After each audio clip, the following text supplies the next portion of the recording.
CD2, track 34. 1.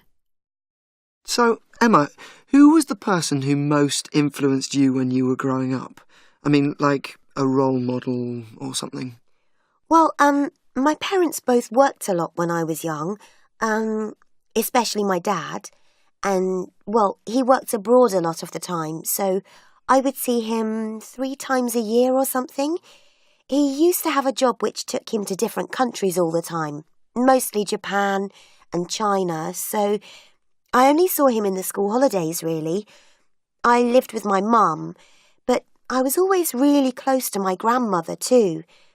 I got on really well with my mum, but I think the person who most influenced me was my grandmother. Did you see her a lot? Yes. My mum and my grandmother brought me up, really. I mean, she didn't live with us, but she would look after me a lot when my mum was working. I think I would see her almost every day. I really looked up to my grandmother. She was a wonderful person. I mean, she was incredibly kind and generous, and she would always spend time with me. You know, she always seemed interested in what I had to say. 2.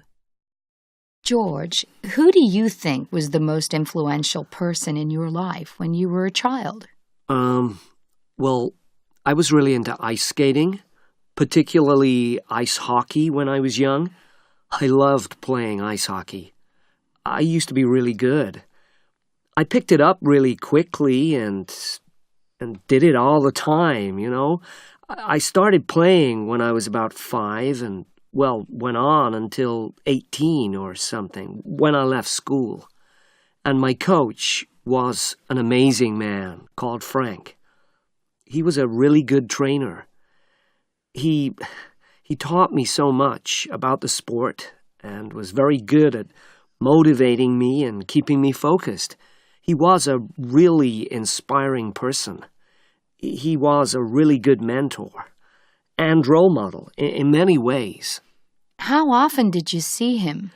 Well, I would see him all the time, you know.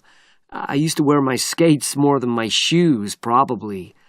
I mean, I really played a lot. I would play 6 or 7 times a week, and he was always there. It wasn't just the training, though. I think I really looked up to him. When you asked him something, he wouldn't say much, you know, but what he did say always seemed to be the right thing to say. I remember thinking, I want to be like him.